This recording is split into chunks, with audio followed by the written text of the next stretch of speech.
महापुरुषहरूको संगत अत्यन्त दुर्लभ छ। महापुरुषहरूद्वारा नै भक्ति प्राप्त हुन्छ र भक्तिले जसलाई अपनाउँछिन् यस चराचर अचर जीव जो कोही पनि छ जगतमा, चर वा अचर दुई प्रकारका जीव, एक चलफिर गर्न सक्ने जीवहरू, एक स्थिर चलफिर गर्न नसक्ने जीव। यी दुवै प्रकारको जीव कोही हुन्, मनुष्य होस् अथवा कीट पतंग पशु पक्षी जलचर थलचर नभचर वा स्वेदज पिण्डज उद्भिज जरायुज कोही होस्, जसलाई भक्तिले अपनाएको छ, जसमा भक्ति छ, त्यो प्राणी भगवानलाई प्राण प्रिय छ। सोई प्रियतम मम सोई, मम प्रियतम कसो सोई सेवक प्रियतम, सोई सेवक सोई प्रियतम। हाँ ल तपाईलाई याद रहेछ, वो प्रियतम हो मेरो, जो भक्तिले युक्त छ उही मात्र मेरो प्रियतम हो। अरू कहीँ कतै रामायणमा कसैलाई प्रियतम भन्नु भएन भगवानले, न लक्ष्मणजीलाई, न भरतजीलाई, न सीताजीलाई। तर जो भक्तिले युक्त छन् तिनलाई प्रियतम भन्नुभयो। त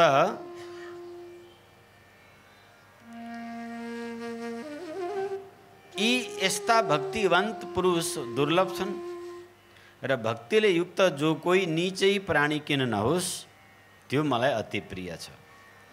भक्ति छैन तर वेद वेदान्तले युक्त छ, त्रिकाल पण्डित छ, महाशास्त्रज्ञ छ, तर भक्ति छैन भने ब्रह्म समानै त्यो प्राणी भए पनि म त्यसप्रति फर्केर पनि हेर्दिन भगवान भन्नुहुन्छ। ब्रह्मै समान भए पनि, ब्रह्मा जी की तुलना कोई सामान्य तुलना नहीं है, होइन।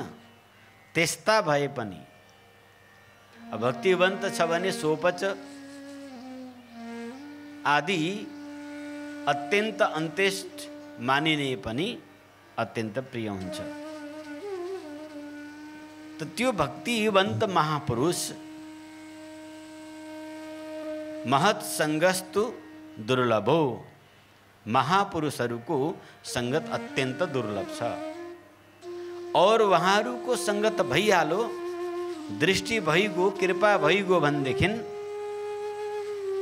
अगम्यो अमोघश्च, उन महापुरुषहरूको जो दृष्टि हो अमोघ छ, तर ती महापुरुष अगम्य छन्।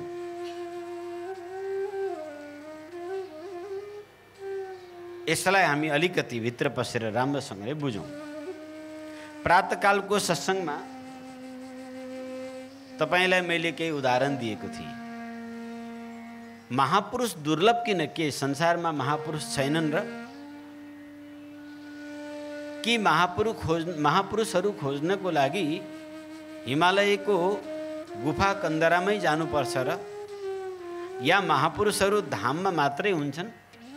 या महापुरुषहरूको अत्यन्त अभाव छ भन्दा त्यसो होइन। महापुरुषहरू योग्य पात्रको निमित्त ऊ जहिले पनि साथमै हुन्छन्, कहीँ पनि हुन सक्छन्। समाजमै अनेक महापुरुषहरू छन्। महापुरुषको कोही विशेष वेशभूषाको आधारमा पहिचान हुन सक्दैन।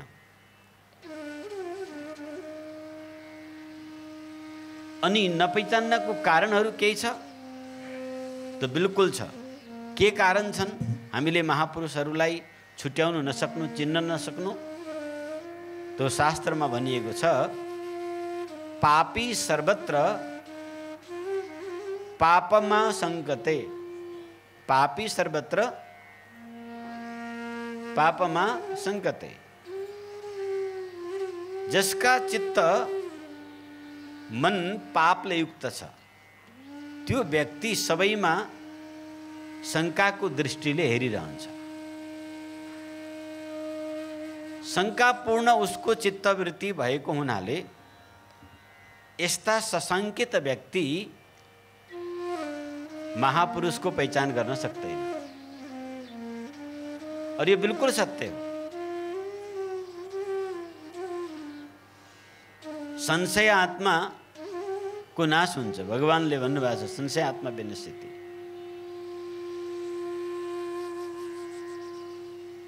विकारले कलुषित चित्त भएका मनुष्य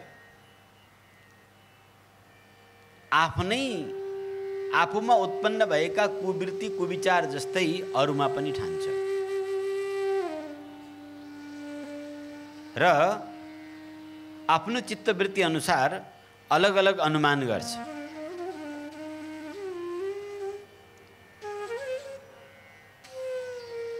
अलग अलग अड्कल लगाउँछ। उसको दृष्टिमा उसले एउटा परिकल्पना गर्छ महापुरुष भनेको त यस्तो हुनुपर्छ।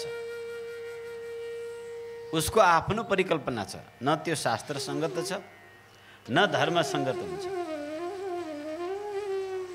सन्त भनेको महापुरुष भनेको त यस्तो पो हुनुपर्छ उस्तो पो हुनुपर्छ भन्ने उसले आफ्नो एउटा ठम्याई बनाइरहेछ। अनि उसको मापदण्ड अनुसार कसैलाई पायो, उसको मनअनुकूल पायो भने उसलाई सिद्ध पुरुष मान्न तयार छ। त्यो पनि कहिलेसम्म, जबसम्म उसको मनअनुकूल उसले पाउँछ। मनअनुकूल भइदिएपछि पुग्यो। एक खाले समाजमा समुदाय त्यस्ता छन्। अर्का खाले समुदाय केही पनि चाहिएन। धार्मिक कुरा गरे पुगो। गेरुवा फेरुवा लगाएर पहेँला सहेँला टिकुली सुकुली लगाउने, दाढी जगटा पाल्ने अथवा मुडुलो रहने र खूब परमार्थको कुरा गर्ने, धार्मिक कुरा गर्ने, देवताको कुरा गर्ने, सिद्धिको कुरा गर्ने भए पुगो। अरू केही पनि चाहिएन। तर जो विशुद्ध महापुरुष छन्, जसको दृष्टि मात्रले, जसको संसर्गले जीवमा सद्वृत्तिको उदय हुन्छ, यस्ता महापुरुष स महात्मा सुदुर्लभ।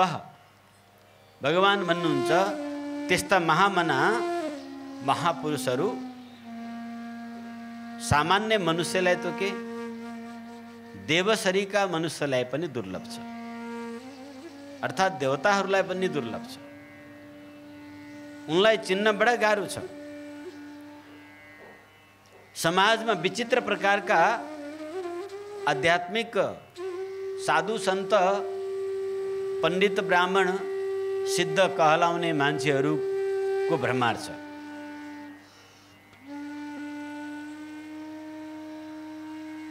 क्वचित शिष्टा, क्वचित भ्रष्टा, क्वचित भूत पिशाचवत। कोई बड़ा शिष्ट, सभ्य, बड़ा भद्र दिखाई देने वालाहरू छन्। कोई बड़ा विचित्र विभत्स स्वरूप वाला, भ्रष्ट आचरण वाला, कोई भूत पिशाचवत रहन सहन वाला, नाना रूप धरा कौला विचरन्ती महितले।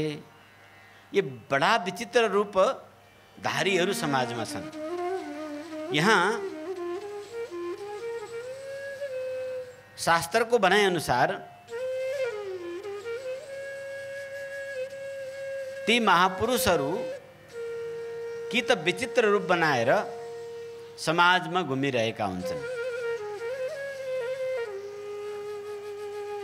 कोही पागल जस्ता भएर घुमेका हुन्छन्, कोही विभत्स स्वरूप बनाएर हिँड्छन्, कोही बडा भ्रष्ट जस्तो प्रतीत पनि हुन्छन्, त्यस्ता पनि हुन्छन्। तर तीन महापुरुषको नकल गर्ने पिशाचवत आचरण गर्नेवाला फेरि वेशधारी भने अनेक हुन्छन्।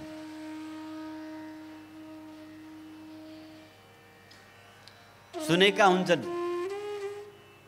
कि महापुरुषहरूको कोही विशेष रूपरेखा हुँदैन, ऊ विचित्र रूपमा हुन्छन्।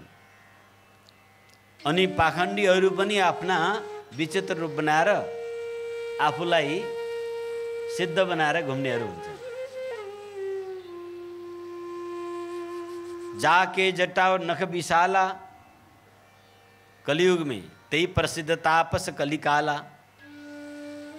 कतिपय लामो लामो 5 मिटर लामो जट्टा बनाएर टाउकोमाथि एक भारी गुथेर कपडामाथि कपडा बाँधेर हिँड्ने, कति टाउकोलाई छोपेर राख्छन्, कहिले नदेखाउने पनि हुन्छन्। त्यस्ता कतिपय माताहरू पनि हुन्छन्, कतिपय बाबाजीहरू पनि हुन्छन्। भ्रम कस्तो हुन्छ भने केही महिना पूर्व बीचमा एक सज्जन परिवार मसँग सम्पर्क गरे। उसको एउटा छोरो बालक रहेछ, उसको बीचमा टाउकोमा टुप्पीमा चाहिँ लट्टा परेछ। शिवरात्रिको दिन राति लट्टा पर्यो, त्यसकारणले शिवजीको विशेष कृपा भएको भनेर त्यो यत्रो कुहिसकेको लट्टा चाहिँ बेरेर हिँड्दो रहेछ। घर परिवारवाले पनि मक्ख कि शिवजीको केही अवतार भएको। अनि त्यहाँ मलाई सोधे, यसो मैले हेरेँ,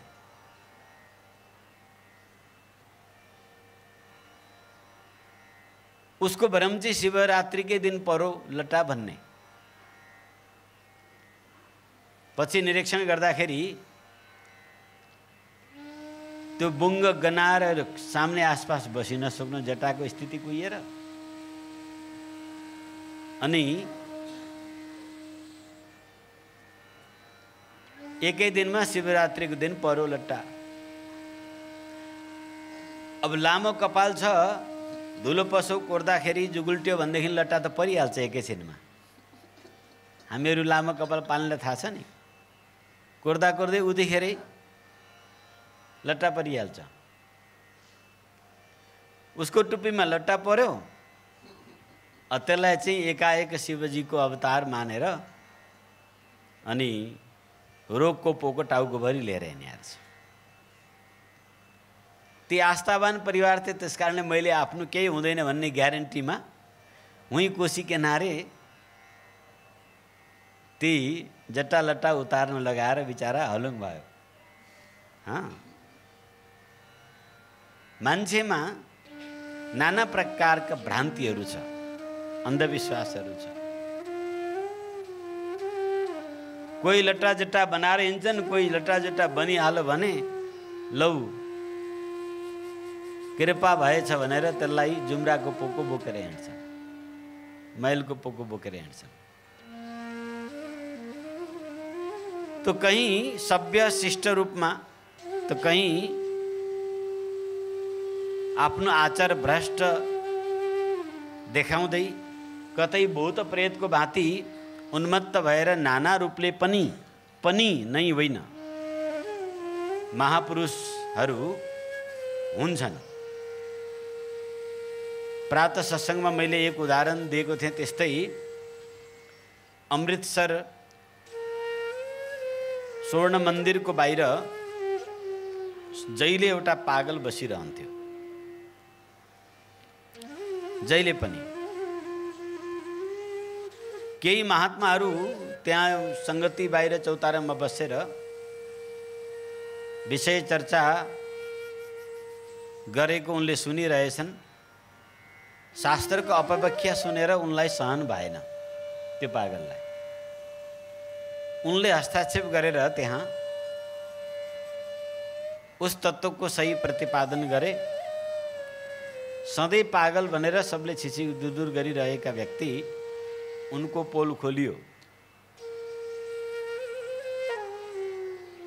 त्यसको केही क्षणमै उनी त्यहाँबाट उठेर अन्यत्र कहीँ गमन गरे हराए।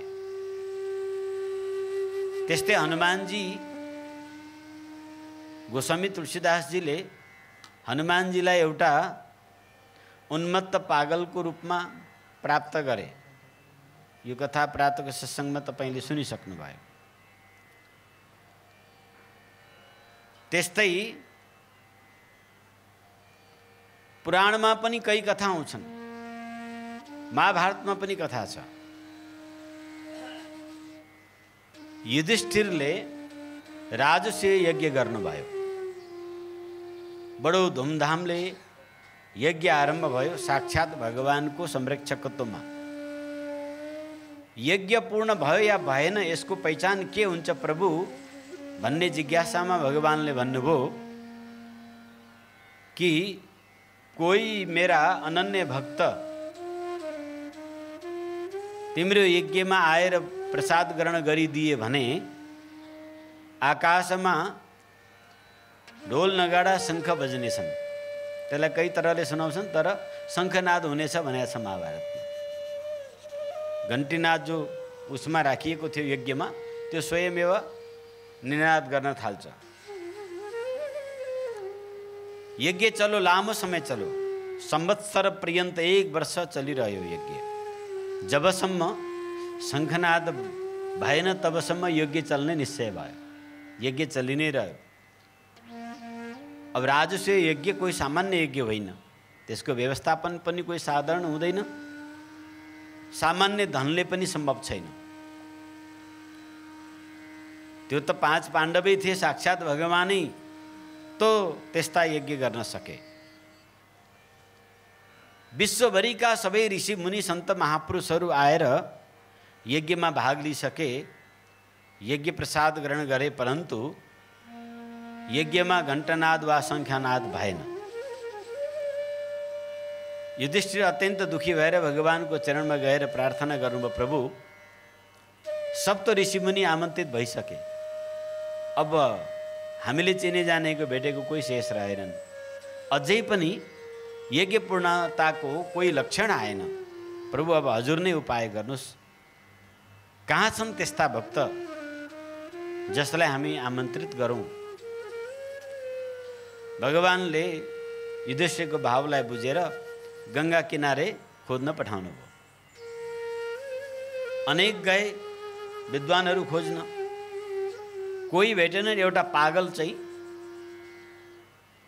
त्यहाँ गङ्गा किनारे डुलिराखेका हुन्थ्यो। तर त्यो पागललाई कसले मतलब राख्ने?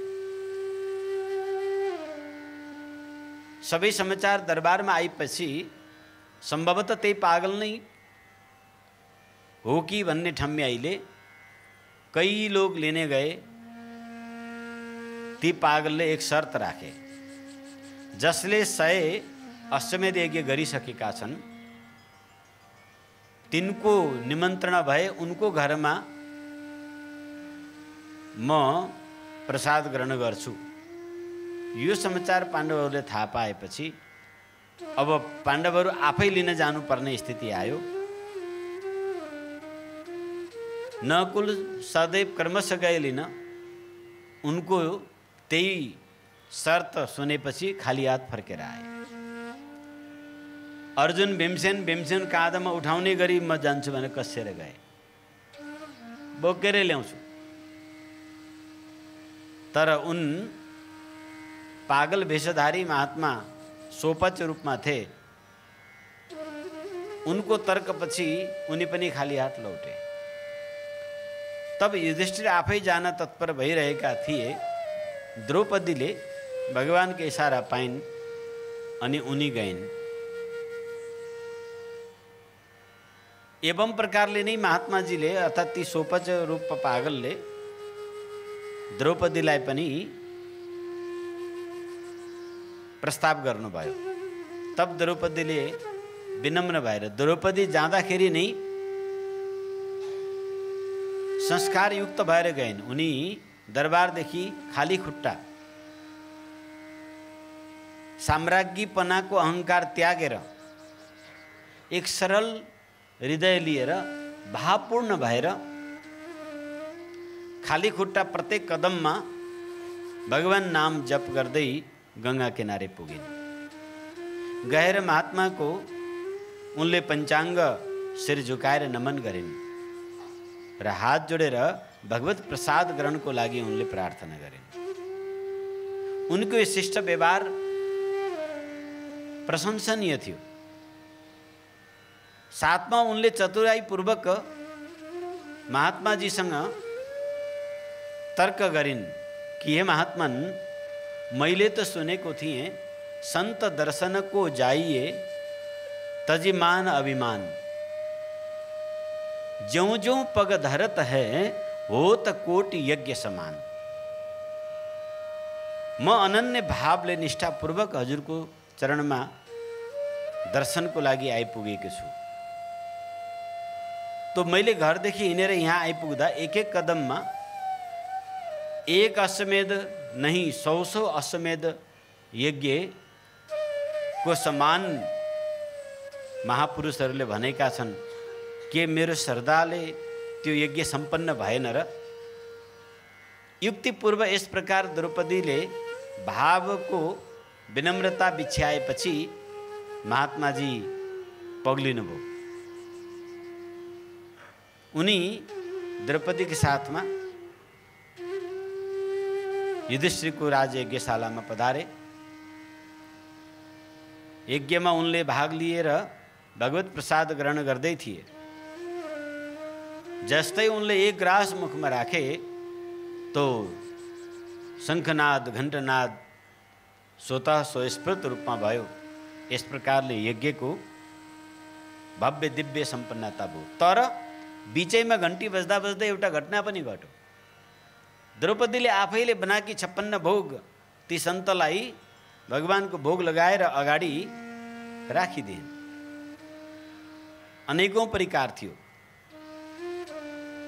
ती महात्माजीले सब भोग जति अलग अलग स्वादका थिए षड्रस व्यञ्जनहरू त्यो सब एकै ठाउँ घोप्ट्याएर एकै साथ गजाम गजाम मुछिदिए। अरू चीज ओसार्दै गर्दा उनले देखिन् एक गाँस तो खाइहाले। गएर द्रौपदीले देखिन्, मनमा झट्ट विचार उठो, रे रे रे रे 56 भोग 84 व्यञ्जन षड्रसले युक्त खान जाने के बाद आखिर त जङ्गली बाबाजी नै ठहर्यो भन्ने मनमा च्वास आउने बित्तिकै मुखमा लान लागेको घाँस महात्माजीले फर्काएर राखिदिए। लेस मात्र पनि मनमा कुभाव आउने बित्तिकै महात्माजीले त्यो प्रसाद ग्रहण गर्नु भएन। 7 घण्टी बज्नुपर्ने रोकियो बिचैमा। बडो भित्र दरबारभित्र चर्चा भयो। पाण्डवहरू जम्मा भए, भगवान पनि उपस्थित हुनुभयो। फेरि अनेक प्रकारले अनुनय विनय गरेर महात्मासँग क्षमा याचना गरिन्। महात्माजी भगवानको इशाराले प्रसाद ग्रहण गरे। यज्ञ पूर्णता भयो, राजसभा भयो। त्यहाँ यो प्रसङ्ग उठो कि षड्रस आदि त्यो बहुव्यञ्जन महात्माले एकसाथ मिलाएर किन खाए? तो महात्माले सुन्दर जवाब दिनुभयो कि यदि पृथक पृथक स्वाद लिएर बहुव्यञ्जनलाई खाने क्रममा पक्षपात हुन सक्थ्यो। कोही मनपर्ने स्वाद होला, कोही मन नपर्ने स्वाद होला। अब सब तो भगवानको प्रसाद हो। भगवानको प्रसादमा मन पर्ने र मन नपर्ने भेद गर्नु भनेको यो ठुलो अपराध हो।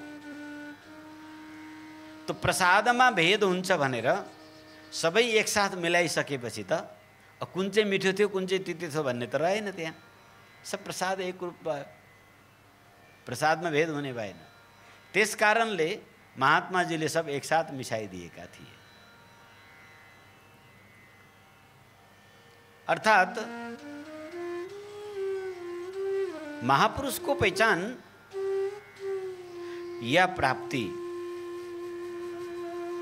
बिना भगवत कृपा संभव छैन। संत विशुद्ध मिले ही परते ही, राम कृपा करी चितवही जेही। भगवान कृपा गरेर जुन कृपा गरेर हेर्नुहुन्छ, भगवत कृपा लेशद वा लेस मात्र पनि भगवानले कृपा गर्नुभयो भने तब महापुरुष इस संसार बन्धनबाट छुटाउने वाला ती दिव्य पुरुषको प्राप्ति हुन्छ। तर प्राप्ति भएर मात्रै भएन, द्रौपदीले प्राप्ति त गरिन्, बिचैमा यो मन त विचित्र छ नि त। पापले युक्त मन सशङ्कित रहन्छ। त्यही भएर पापी सर्वत्र पापमा शङ्क्यते, पापी सर्वत्र पापमा शङ्कते, ऊ शङ्का नै गरिरहन्छ। यस्तो शङ्कालु हृदय भएका व्यक्ति महापुरुषको प्राप्त गर्न सक्दैन। जो देवतालाई पनि दुर्लभ, गीतामा भगवान भन्नुहुन्छ स महात्मा सुदुर्लभ। त्यस्ता बन्धन मुक्त गराउन सक्ने दिव्य पुरुष देवताहरूभन्दा पनि अत्यन्त दुर्लभ हुनुहुन्छ। तो एक खाले महापुरुष त साँच्चै नै छद्म वेशमा पनि रहन्छन्, तर तिनको नकल गर्ने त ढोङ्गे पाखण्डी समाजमा थोरै छैनन्। यो विषयमा अलिकति गहिरेर भन्न मन लाग्यो, किनकि चाटुकार लोग बोल्न सक्दैनन्। बोल्ने भनेको हामीहरू जस्तै धर्माचार्यले। आज आध्यात्मिक क्षेत्रमा हिँड्ने व्यक्तिहरू बडो संख्यामा देखिन्छन्, तर यहाँ शास्त्रोक्त आश्रम मर्यादा भने भङ्ग भएको छ। गृहस्थ आश्रममा रहेका व्यक्तिले गृहस्थैको रूपमा रहनुपर्छ। केशको मर्यादा त्यसै गरी राख्नुपर्छ, नङको मर्यादा त्यसै गरी राख्नुपर्छ, दाढी मुछ आदिको पनि त्यसै गरी राख्नुपर्छ। अब आजभोलि कथावाचकहरू धार्मिक अभियन्ता बनाउँदाहरू हेर्ने भने सब जोगीका वेशमा छन्। गृहस्थ हुन् कि, ब्रह्मचारी हुन् कि, वानप्रस्थी हुन् कि, विरक्त सन्यासी हुन्, चिन्न सकिँदैन। आज हाम्रो सामने जो महापुरुष विराजमान हुनुहुन्छ, पण्डित योगेशजी बराह क्षेत्र, हजुरहरूले हेर्नुहोस् उहाँको साधारण वेश। मेरो विचारमा 700-800 पटक भागवतको कथा गरिसक्नुभयो उहाँले। पूर्वाञ्चलमा पण्डित योगेशजीको कथा भनेपछि प्रसिद्ध छ, अत्यन्त लोकप्रिय हुनुहुन्छ। तर उहाँमा कुनै जोगी भेष छ ल, हेर्नु सामने व्यक्ति बस्नु भएको छ। म पीठ पछि प्रशंसा गर्दिनँ या निन्दा पनि गर्दिनँ। प्रशंसा वा निन्दा सामने वा सन्मुखमा, हजुर आफै हेर्नुहोस्। तर कोही कथावाचक पण्डितहरू पुजारीहरू हेर्नु त, जामराङ र झुमरुङ, ल्याम्राङ र लुम्रुङ गृहस्थ हो कि ब्रह्मचारी हो कि सन्यासी चिन्नै सकिँदैन। मैले कहीपल्ट उहाँलाई यो भने कि तपाईँको यो सादगीपना मेरो चित्तलाई छुन्छ। उहाँ हजुरसँग त्यहाँ भैँमा बस्न जाँदै हुनुहुन्थ्यो, मैले जबरजस्ती त्यहाँ बसालेको। अरू कोही यतिको कथावाचक हुन्थ्यो भने उनको यहाँ तामझाम अर्कै हुन्थ्यो, कुर्सी यहाँ छुट्टै राखेर स्टेजमा ल्याएर अभिनन्दन नगरे रिसाएर गइसक्थे। पहिले त है त्यहाँ के जाने भन्ने त्यस्तो मात्रै बुद्धि आउँथ्यो। तर बहुत आफ्नो आश्रम धर्म मर्यादामा रहेर धर्मानुष्ठानको पालन गर्नेवाला मान्छे धेरै कम छन्। आवारा गर्दी, ढोंगी, पाखण्डी, निगुरा, मनमुखी यी सब उल्टे पल्टे चन्दन घस्ने, जगटा बनाउने, हुम धुम फुम फम रट्ने, कोही भूत भगाउने, कोही निको पार्ने, कोही चटक देखाउने, कोही मटक देखाउने, कोही आडम्बरी, कोही भेषम्बरी, यत्तिकै सलल हिँडेका छन्। यहाँ पहिले यही नारायण आश्रममा यहाँ झुन्डको झुन्ड आएर बस्थे, अहिले ऊ त्यहाँ सटरमा बस्छन्। ती हिन्दू पनि होइनन्, म यहीँ सामने भनिरहेको छु। ती साधु महात्मा जोगी तपाईँहरूको दृष्टिमा त फेटा सेटा बानिरहेछ, यस्तो हात गर्दा फुललाई र खराइ अलैँची बनाइदिन्छ। तेरो घरमा छोराछोरी यति रहेछन्, तँलाई यो कष्ट रहेछ पनि भनिदिन्छ, किनकि वो म्याक्सिमरिजम जान्दछन्। यी जादु जान्दछन् यिनीहरू,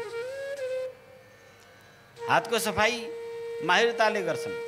अनि झुठै स्यालको सिङ, बाघको सिङ, गिद्धको सिङ, बागम्बर, कस्तुरी, एकमुखी रुद्राक्षे, अनि दाइना शङ्ख, नजाने ये सब तन्त्र मन्तरमा काम आउने नक्कली सामान, फोहोरी सामान यति झोलाभरि लिएर हिँडेका हुन्छन्। मालाहरू झ्यामझ्याम हुन्छ, एकैछिनमा मक्ख पारिहाल्छन्, 2-5 हजार लुटिहाल्छन्। वहीँ साधु मानेर ढोगिहाल्छन्, घरभित्र बोलाइ पनि हाल्छन्। तर ती बाबा हुनु त दूर, हिन्दू पनि होइनन्। त्यहाँ अहिले सामने 100 करोड छन्, गएर सोध्नु। हिन्दू पनि होइनन्। तर समाज यति अनभिज्ञ छ कि आश्रम धर्म अनुसार आचरण गर्ने व्यक्ति हो या होइन भन्ने पनि छुट्याउनै गाह्रो भयो, छुट्याउन जान्दैनन्। किनकि कोही हाम्रो यहाँ लाइसेन्स दिने काउन्सिल छैन। यो गृहस्थ हो, यो विरक्त हो, यो ब्रह्मचारी हो, यो वानप्रस्थी हो, यो चाहिँ अमुक पन्थबाट आधिकारिक व्यक्ति हो, शिक्षित भइसकेको छ र यो संस्थाले जिम्मा लिनुपर्छ भनेर सर्टिफिकेट जारी गर्नुपर्ने हो। आजको स्थिति हेर्दा अखडाहरूले त विधिवत साधुहरूको पहिचानको जिम्मेवारी लिन्छ। तर हाम्रो यहाँ नेपालमा त्यस्तो केही पनि छैन। जसलाई जता जे भेषभूष बनायो, अलिकति हल्लियो, काम उब्रियो, देउता पसिहाल्यो, ऊ सिद्ध भइगयो। न तन्त्रको ज्ञान छ, न मन्त्रको ज्ञान छ, न शास्त्रको ज्ञान छ, न आचरण छ, न त्याग छ, न तप छ। एक खाले मतवाले भूत प्रेत पिशाचवत आचरण गरेर हिँड्ने सब बाबा भन्छन् र समाजका सभ्य मान्छेहरू फुलको गुच्छा दिएर चरणमा ढोगेर हुनहार गर्छन्। चिन्नु परेन, जान्नु परेन यो ढोग्ने योग्य हो कि होइन। नमन गर्नु यो राम्रो श्रेष्ठता हो, तर शीश कहाँ झुक्नु पर्छ यो जानिएन भने त बडो बर्बाद हुन्छ। दान दिन जान्नु पर्यो, नमन गर्न जान्नु पर्यो। यो दुईटै कुरा जानिएन भने त्यो व्यक्ति पापको भागी हुन्छ। योग्य पात्र दान गर्न जानेन भने त्यो दरिद्र हुन्छ, रोगी हुन्छ। जो सम्मान नमन गर्ने योग्यलाई नगर्ने अयोग्यलाई गर्छ भने श्रीहीन हुन्छ। त्यो बत्ती बल्छ यता। श्रोतागणहरू ध्यान दिनु, यो कुरा सुन्नु सबले। कोही रिसाए या खुसाए यसले कोही फरक पर्दैन। यो यथार्थ सत्य हो। शिर झुकाउन, नमन गर्न साइनोले ठुलो। समाजमा 3 प्रकारका पुरुष हुन्छन्। पुरुष भनेर आत्मालाई सम्बोधन गरेको हो, स्त्री पनि हुन् यसमा। हाम्रो बुझाइ त फेरि पुरुष शब्द भन्दा लोग्ने मान्छे मात्रै भन्ने बुझिन्छ। हामी शास्त्रज्ञ व्यक्तिहरू बारम्बार पुरुष शब्द प्रयोग गर्छौँ, त्यो लोग्ने मान्छेलाई भन्या होइन, त्यो समग्र चेतन आत्मालाई भनिएको। स्त्री पनि पर्छन् त्यसमा, पुरुष पनि पर्छन्। त्यो समाजमा हामीले नमन गर्नुपर्ने, आदर गर्नुपर्ने, पूजन गर्नुपर्ने 3 प्रकारका पुरुषहरू हुन्छन्। एक आदरणीय हुन्छन्, एक पूजनीय हुन्छन्, एक माननीय हुन्छन्। यी माननीय भने फेरि राजनीतिक नेता, चुनाव जितेका नेता फेता यी माननीय होइनन् नि। फेरि यो त माननीय बोकी टेपल हेर्नु है, सर्वहारा भनी हिँड्छन्, माननीय आफूले बोक्छन्। तथापि यो एउटा मर्यादा हो। अग्र व्यक्ति, अग्रज व्यक्ति, समाजको प्रतिनिधित्व गर्ने, जनप्रतिनिधित्व गर्ने व्यक्ति, मुखिया, तिनलाई मान दिने व्यक्ति हुन्। मानी व्यक्ति हुनाले त्यहाँ माननीय भन्ने प्रचलन छ। आदरणीय दाजु, दिदी, काका, बाउ आदि जो छन् साइनामा, आफ्नो उमेरमा ज्येष्ठ, यी सबै आदरणीय हुन्। पूजनीय माता पिता, गुरु, गौ ब्राह्मण, यी पूजनीय हुन्। देवी देवता, माता पिता, गौ ब्राह्मण, गुरु, सन्त, यी पूजनीय हुन्। तो आदरणीय, पूजनीय, माननीय जान्नु पर्यो र यथायोग्य आदरणीयले आदर गर्नु। अनि अर्का हुन्छन् स्नेह भाजन, आफूभन्दा आयुले, शिक्षा आदि पद नाताले साना छन्, ती स्नेह भाजन हुन्।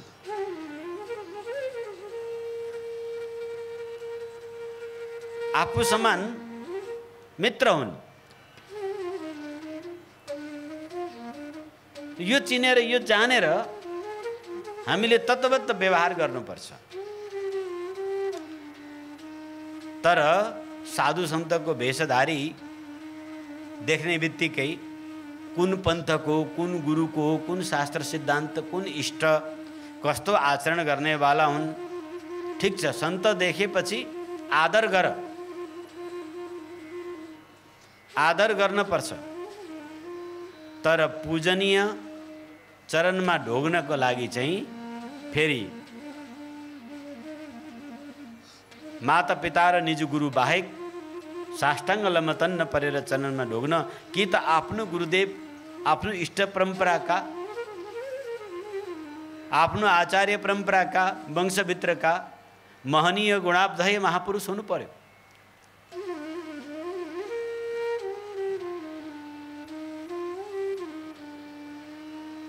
अन्यथा आदरको पात्र, सत्कारका पात्र हुन्। आदर गर्नुहोस्, सत्कार गर्नुहोस्। परन्तु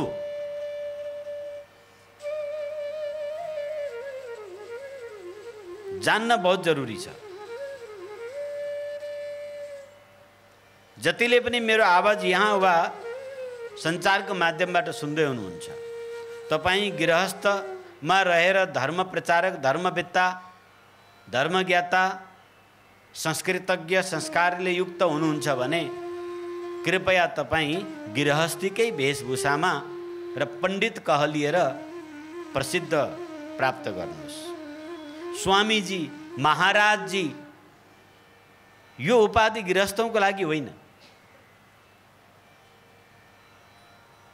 चतुर्थ आश्रमधारी वा नैष्ठिक ब्रह्मचारीहरूको लागि उपयोग गर्ने समाजको एउटा सुप्रसिद्ध शब्द हो यो। स्वास्नी छोराछोरी अगाडि पछाडि लगाएर बसेका छन् अनि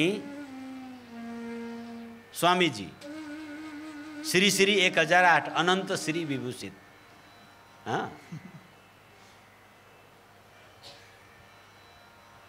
अब एक चतुर्थ आश्रममा विराजमान परिव्रजक परमहंस सन्तलाई के भन्ने, और एक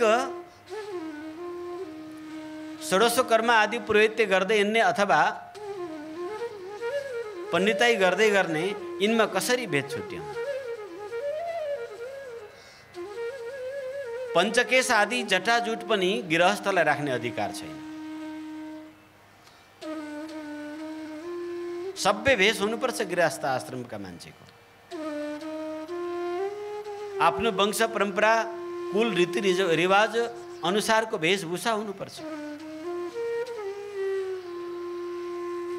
विरक्त जस्तो वेश बनाउने अनि स्वामीजी कहलिने, महाराज कहलिएर चरण धुलाउने तर व्यक्ति गृहस्थ, यो उचित हुँदैन। ऊर्ध्वपुण्ड वा त्रिपुण्ड मस्तकमा तिलक लगाउनु, गोपाद प्रमाणको शिखा राख्नु अथवा कुश शिखावत शिखा राख्नु, चटक्क धोती कुर्ता पाइजामा, काँधमा गम्छा, हातमा शास्त्र ग्रन्थ आदि झोलामा लिएर हिँड्नु, माला झोली आदि साथमा राख्नु, यो उचित भेष हो, पवित्र ब्राह्मणहरूको भेष हो यो। तर जटाजुट राख्नु, दाढी बढाउनु, पञ्चकेश राख्नु अथवा कपाल चाहिँ लामो राखेर दाढी मुडाउनु, दाढी राखेर मुछ कटाउनु, अर्धमुण्डनको अवस्थामा रहनु, यो सब अशुभ भेष हो। यो आश्रम वर्ण धर्म अनुसार उचित हुँदैन। त आज समाज अनभिज्ञ छ। कुन निगुरा, कुन सगुरा, कुन सत्परम्परावाला, कुन मनमुखी, को गृहस्थ, को विरक्त, को वानप्रस्थी, को ब्रह्मचारी, समाजको मान्छेलाई छुट्याउनै गाह्रो छ। सबले मनमाने वेशभूषा आचरण धारण गर्नुहुन्छ। अब बिचारा समाजका मान्छे आध्यात्मिक बनाउँदा थाहा पाएपछि एउटा संस्कार हामी हिन्दूहरूमा छ कि भेष भगवानको देख्ने बित्तिकै नमन गर्नुपर्छ, सेवा गर्नुपर्छ, पूजा गर्नुपर्छ भन्ने कुदिहाल्छन्, गरिहाल्छन्। तर परिणाम स्वरूप धेरै ठुलो अप्ठ्यारोमा पर्छन् पछि गएर।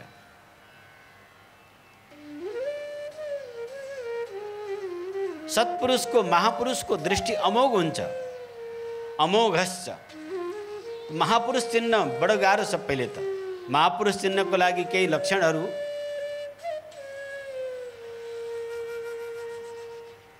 शास्त्रमा बताइए अनुसार त्यो पनि तपाईहरु श्रवण गरिराख्नुहोस्। पहिले त भेषकै आधारमा, आश्रमकै आधारमा महापुरुषे भन्न गाह्रो छ। चतुर्थी आश्रम सन्यासै लिएको भए तापनि तिनमा महापुरुषत्व छ भन्ने कुरा कोही ग्यारेन्टी छैन।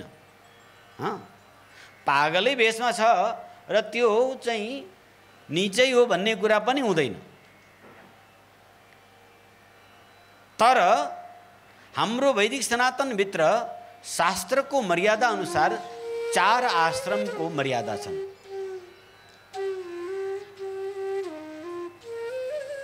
ब्रह्मचर्य आश्रम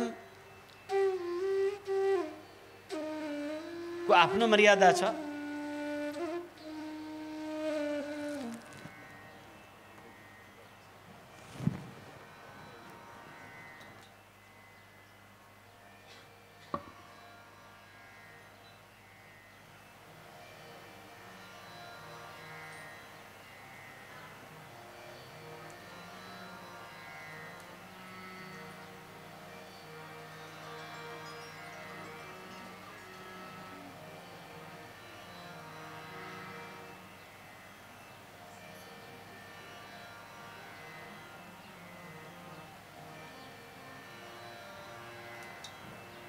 वहाँ एक जगह विशेष आमन्त्रित हुनुहुन्छ, त्यसकारण उहाँलाई जोरदार ओमकार गरौँ।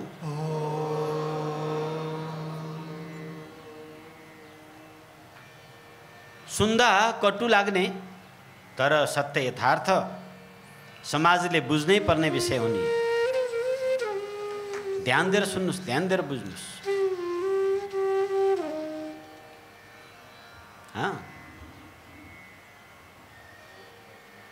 वर्ण आश्रम धर्म अनुसार हाम्रो शास्त्रले आचरण वेशभूषाको मर्यादा निश्चित गरेको छ। ब्रह्मचारी आश्रममा रहनेवाला बाल बटुकहरू कौपिन धारण गर्ने, दण्ड धारण गर्ने, नसिएका वस्त्र धारण गर्ने अथवा अर्धसिलिएका वस्त्रहरू धारण गर्ने, पहेँला, सेता अथवा केही कासाय पनि, परन्तु विशेषतः कासाय दिने चलन ब्रह्मचारीलाई छैन। बटुक ब्रह्मचारीहरूलाई कासाय वस्त्र धारण गराउनु हुँदैन, गेरुवा वस्त्र धारण गराउनु हुँदैन। पीत वा श्वेत, धोती कुर्ता पाइजामा अथवा एक वस्त्र सिङ्गल अचला भनिन्छ त्यसलाई। ब्रह्मचारीहरूका हातमा वेद अध्ययन गर्नेहरू पलासको दण्डा पनि लिइरहेका हुन्छन्। दण्ड, कमण्डलु, शिखा, सूत्र, ललाटमा आफ्नो गुरु परम्परा अनुसार ऊर्ध्वपुण्ड वा त्रिपुण्ड तिलक यो अनिवार्य हुनुपर्छ। र कुन गुरुकुलको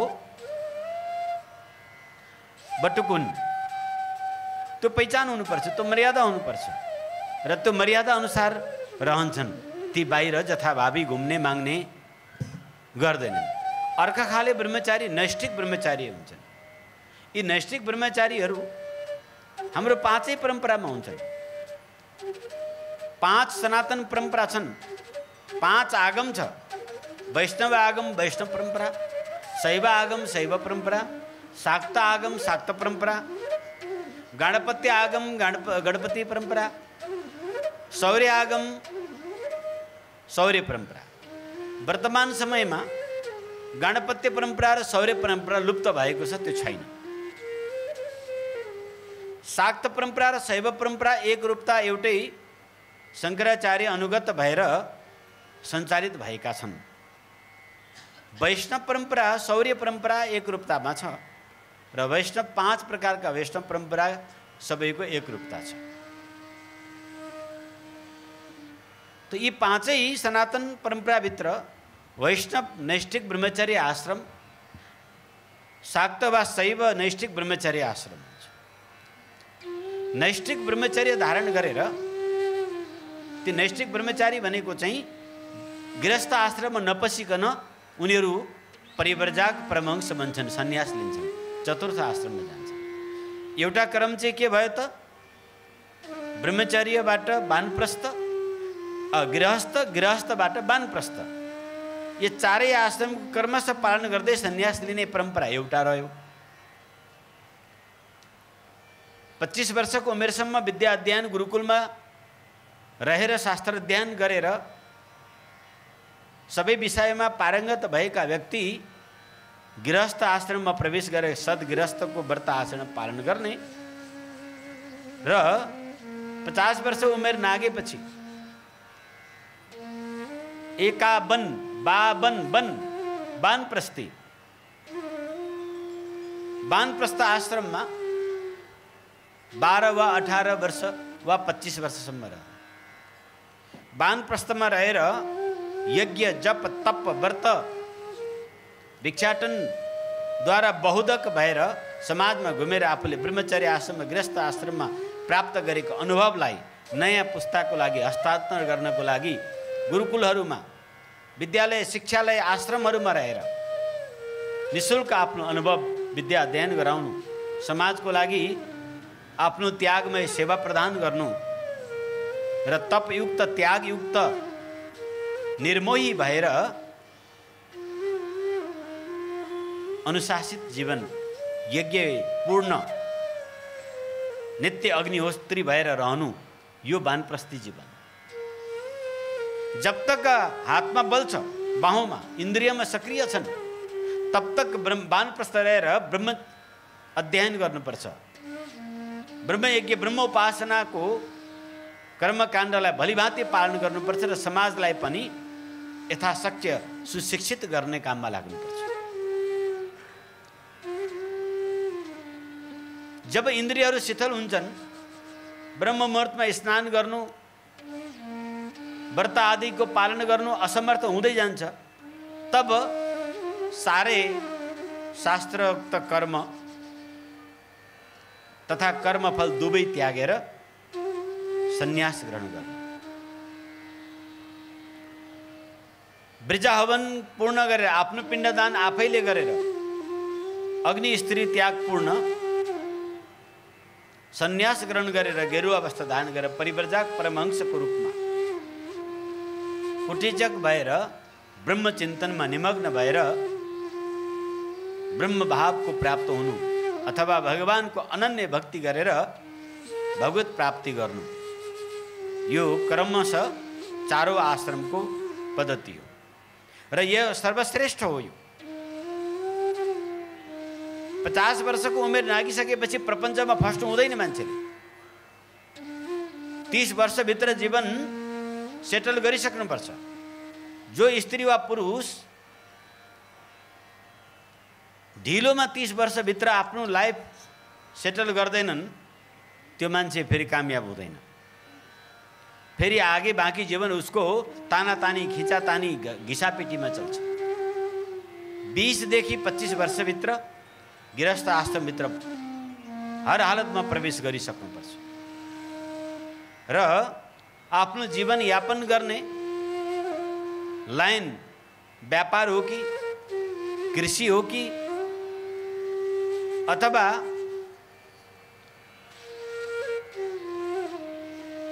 नौकरी चाकरी जो हो, आफ्नो गुण विशेष अनुसार परिवारको भरण पोषण गर्ने जीवन उपार्जनको कार्यमा व्यक्ति इमान्दारपूर्वक निरन्तर लागिरहनुपर्छ। आज एक काम गर्ने, पडोसीको कम्पिटिसनमा भएन भन्ने, भोलि तो छोड्ने, अर्को काम गर्ने, यस्ता व्यक्ति कहिले कामयाब हुँदैनन्। नेपालमा यसको बडा दोष छ।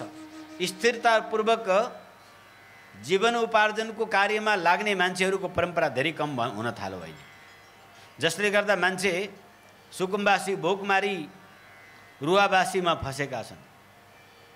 चाँडै धनी हुने, प्रतिस्पर्धा, अर्को सामने सेखी झार्ने प्रवृत्तिले गर्दा मान्छे दुराचारी, भ्रष्टाचारी, कपटी, ठग हुँदै गइरहेका छन्। आफ्नो परिश्रमबाट कमाओ, आफ्नो बुद्धि अनुसार आँट। जो कुछ प्राप्त छ त्यसमा गौरव गर, कसैको प्रतिस्पर्धा गर्नु हुँदैन। आफ्नो पौरखबाट जो उपलब्ध छ त्यसलाई सन्तुष्टि मान। जो कुछ प्राप्त छ त्यसलाई सन्तुष्टि गर्दा व्यक्ति सुखी भइहाल्छ र अनाचार, दुराचार, भ्रष्टाचारी गर्दैन। तर यो प्रतिस्पर्धाको जो अहिले संस्कार डेभलप भएको छ, यसले गर्दा मान्छे अनाचारी, दुराचारी, अत्याचारी र भ्रष्टाचारी भएको छ। तो स्थिरतापूर्वक आफ्नो वंश अनुकूल आचरण गर। आफू जुन जातको छौ त्यो श्रेष्ठ जात हो, त्यसमा गौरव गर। यो ठुलो जात तो सानो जात भनेर एक अर्कालाई डाह नगर, ईर्ष्या नगर, अपमान नगर। बाहुनलाई बाहुन रहन देऊ, उसलाई डाह नगर। शूद्रलाई शूद्र रहन देऊ, उसलाई नहेप। छेत्री छेत्री भनेर गौरव गर। अर्कोलाई सामन्ती बनेर नदाल। म त शूद्र हूँ, म त दलित हूँ, म त हेपिएका हूँ, म चेपिएका हूँ। पद मन्त्रीको छ, पद नेताको छ, पद डाक्टरको छ, 4 ठाउँ बिल्डिङ बनाइरहेछ, तर दलित बनाएर आफू आफ्नो दलितपनाको गीत गाएर चाहिँ शोषण गर्छ भने ऊ दलित होइन, शोषक हो। जाति कहिले पनि दलित हुँदैन। जातिको नाममा कसैलाई दलित भन्नु यो महाघोर मानवीयताको पाप हो।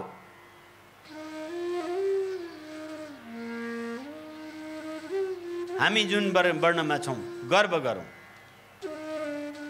विश्वकर्मा जातिका छौँ, ठेट नेपालीमा कामी भनिन्छ।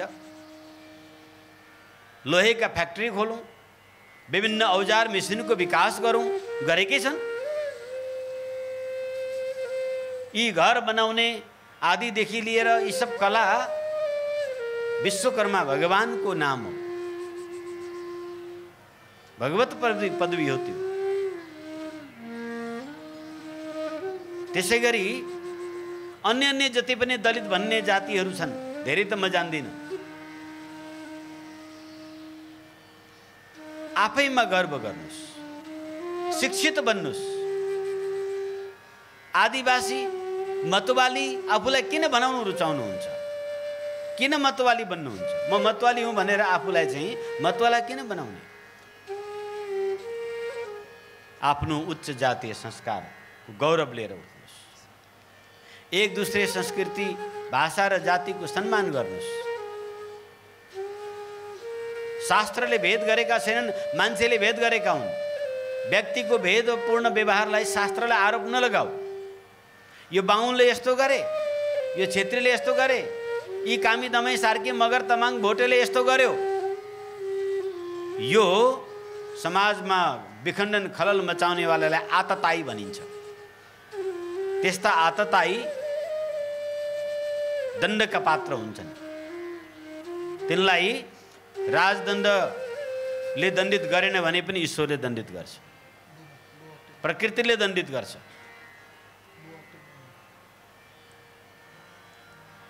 शास्त्रको उद्घोष कुनै जातिवादमा छैन।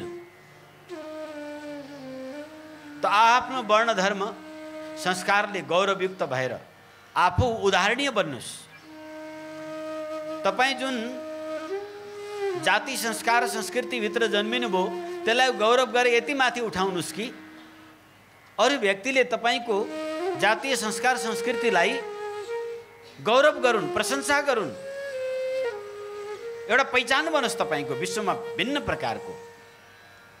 किन विदेशीहरूको लहलहीमा उनको कल्चरमा लागेर आफ्नो संस्कृति त्याग गर्छौ? किन आफ्नो पहिचान र आफ्नो वंशको नाश गर्छौ? यसले के पाउँछौ? यसले त विनाश बाहेक केही पनि हुँदैन। त उचित रूपले आफ्नो वर्ण आश्रम धर्ममा रहेर गौरवपूर्वक 50 वर्षको उमेरसम्म परिश्रम गर। त्यसपछि छिटोमा 25 वर्षभित्र, ढिलोमा 30 वर्षभित्र सन्तान उत्पादन भइसक्नुपर्छ। आफू 50 वर्षको हुँदा बच्चा 20-25 वर्षको भइसक्नुपर्छ। गृहस्थ आश्रममा बच्चालाई प्रवेश गराएर ल बाबु, अब यो तिम्रो आचरण, यो संस्कार, यो कर्तव्य गरी खाऊ। स्वतन्त्र छोडिदिनुपर्छ बच्चालाई। उसलाई बन्धनमा बाँधेर बस्ने, अनि मलाई हेरेन, मलाई सेवा गरेन, मलाई पालेन भनेर रुवाबासी गर्ने, सराप्ने, अनि नाति नातिनामा आसक्त भएर चाहिँ पछि लागिरहने, अनि त्यही भ्यागुता रुवाई हर समय क्वार क्वार क्वार क्वार क्वार क्वार राखेर जीवन नरक नबनाऊ। शास्त्रले विज्ञानमय जीवन दिएको छ। छोराछोरी हुर्केपछि तिमीले त्याग्न नसके पनि तिमीलाई त्यागिदिन्छन्। त्यस कारणले पहिले बैरागी धारण गर, मोहमा नपर, आफ्नो जीवन परमार्थमा लगाऊ। यसरी 4 आश्रमको पालन गर्ने र तत्तत वेशभूषा र आचरणमा रहनुपर्छ।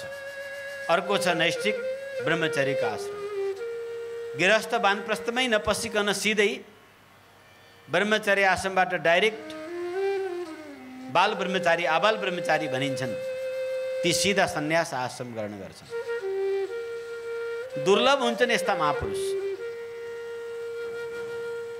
जो तीनों आश्रमको भोगेर सन्यासमा पुग्नु ठुलो कुरो होइन, तर ठुलो कुरो पनि हो। किनकि गृहस्थीको चपेटामा मान्छे मोहमा यसरी फसेको हुन्छ कि अनि उसलाई त्यही स्वास्नी, त्यही छोराछोरी, त्यही यसलाई भनिन्छ राग, बानी परेको हुन्छ। बुढाले गाली नगरेसम्म, बुढीले च्याउच्याउ नगरेसम्म बुढोको चित्तै निन्द्रै नआउने, परिवारको लात नखाएसम्म शान्ति नपुग्ने बानी परिसक्यो हुन्छ। अनि एक आध दिन छोडेर यताउता गयो निन्द्रै पर्दैन, भोकै लाग्दैन। यसलाई भनिन्छ राग। कतिपय पुरुषहरू त यति निकम्मा छन् कि माइती गई बुढी भनेदेखि घरमा भोकै बस्छन्, घरको सरसफाई घरको मेन्टेन पनि गर्दैनन्। कतिपय चिया पकाएर खान जान्छन् अनि घरमा भएका गिलास कटोरी जति सबै चियाको थुप्रो लगाएर आइदिन्छन्। निकालो चिया पकायो खायो राखिदियो, निकालो चिया पकायो खायो राखिदियो। 4 दिनपछि श्रीमती आएर हेर्दा त भएका कप गिलास यति थुप्रो लागेको हुन्छ। कतिपय जोइटिङ र यति गजबका हुन्छन् फेरि भनिसाध्य छैन।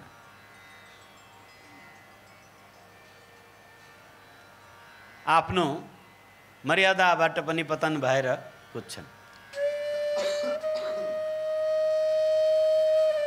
तो यसलाई बार बार विषय भोग्ने की इच्छाको नाम हो राग। के अरे यसको नाम राग। राग मुक्त अनुराग युक्त हुनु पर्यो। यदि रागलाई हामीले ईश्वर भक्तितिर लगायौं, नाम चिन्तनतिर लगायौं भनेदेखि त्यो अनुराग बन्छ। अनुराग भगवानको चरणमा प्रीति उत्पन्न गराउने एक अद्भुत साधन हो।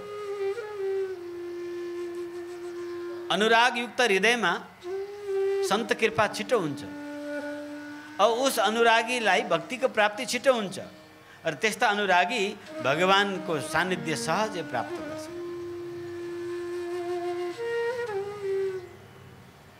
तो मेरो वाणी सुन्नेहरू गृहस्थ वानप्रस्थ ब्रह्मचारी आध्यात्मिक क्षेत्रमा हिँडेका विचरण गर्ने वाले, धर्म के नाम में रोटी खाने वाले, धामी झांकरी पंडित पुजारी पुरोहित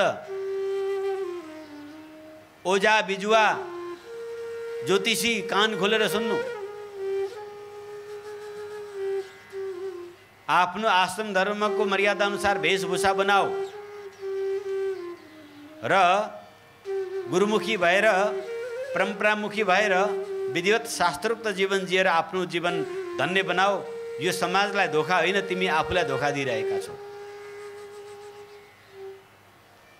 आफ्नो सर्वनाश पुण्यनाश गर्दैछौ। सबको दान एकट्ठा गरेर संग्रह गरेर। प्रतिग्रह दोष भयानक दोष हो। प्रतिग्रह खाएर धार्मिक क्षेत्रमा हिँड्ने व्यक्तिहरूको मति बुद्धि भ्रष्ट भएको छ। शास्त्रको अर्थको अनर्थ व्याख्या गर्छन् र गृहस्थ श्रद्धालु भक्तजनहरू पनि कान खोलेर सुन्नुस्। गृहस्थी व्यक्ति छ, श्री श्री 1008 अनन्त श्री विभूषित परिवर्जाक परमहंस कहलाउँछ भने तिनलाई खबरदारी गरिहाल। स्वास्नी छोराछोरीको जन्जालमा बस्ने अनि परमहंस परिवर्जाक। मलै के धोए कि मल जाई, मैलो पानीले धोएर मैलो साफ हुन्छ। स्त्री मोहको बन्धनमा, पुरुष मोहको बन्धनमा, परिवारको मोहको बन्धनमा चाहिँ एक एक पाई पाई तिल तिल गरेर बस्नेवाला व्यक्ति स्वामी हुन्छ या महात्मा हुन्छ या महाराज भन्न मिल्छ। पंडित हो पंडित कहलाओ, ज्योतिषीलाई ज्योतिषी भन, धामीलाई धामी भन, झाँक्रीलाई झाँक्री भन, ओझालाई ओझा भन, बिजुवालाई बिजुवा भन।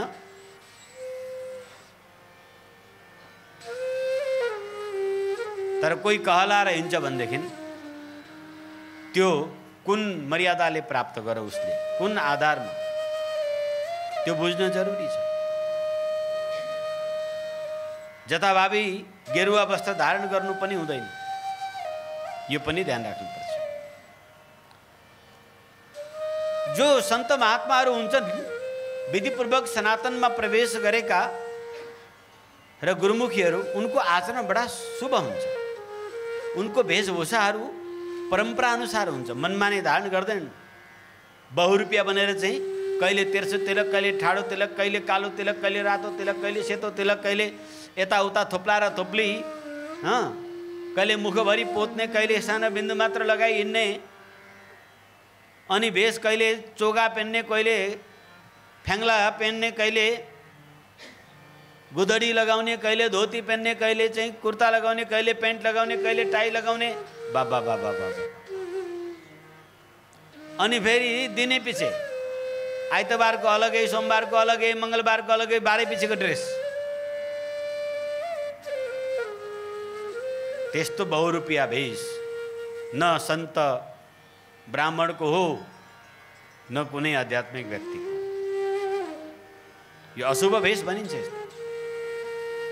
कोही नङ बढाउने, कोही जट्टा बढाउने, कोही दाढी बढाउने, यस्ता बहुरूपियाहरू यी न समाजको हित गर्न सक्छन्, न शास्त्रको, न आफ्नो आत्मा कल्याण गर्छन्। मन गरन्ते आध्यात्मिक परिभाषा लगाएर समाजलाई पनि नरकतिर, आफू पनि नरकतिर, समाजका आस्था खोलामा जान्छ, नष्ट हुन्छ। त्यो भएर सज्जनहरू, भेष देख, भेषको पछाडिको गुणवेश पनि हेर। गणवेश नहेर, गुणवेश हेर। श्रोत्रिय सत्परम्परामा दीक्षित गृहस्थ वा विरक्त परैबाट छुटिन्छन्। उनको उठ्ने, बस्ने, आचरण, बोल्ने सब भिन्न हुन्छ। सब कार्य जो सनातन परम्परामा, चाहे शंकराचार्य परम्परामा हुन्, चाहे वैष्णव परम्पराका हुन्, शैव शाक्त ब्रह्मचार्य, शैव शाक्त गणपति शौर्य, कोही सनातनी परम्पराका गुरुमुखी भएर दीक्षित भएका भक्त वा साधु एक मर्यादामा रहन्छन्। एक भेष, एक भूषा, एक बोली, एक सिद्धान्त, एक निष्ठा हुन्छन् उनीहरू। छिनछिन बद्देर हिँड्ने जताभावी हुँदैनन्। उनीहरूको उठाइ, बसाइ, हिँडाइ एकरूपता हुन्छ, एकनिष्ठपूर्ण हुन्छन्। सबभन्दा पहिले गुरु, गुरुपछि इष्टदेव, अनि आफ्नो नित्य आचरणलाई यी पालन गरेर हिँड्नेवाला हुन्छन्। गृहस्थै भए पनि, विरक्त भए पनि ती परैबाट चिनिन्छन्। उनको मर्यादित बोली, अनुशासित जीवन, तपोमय जीवन, भगवत समर्पित, भगवत भजनमय जीवन अद्भुत हुन्छ उनको।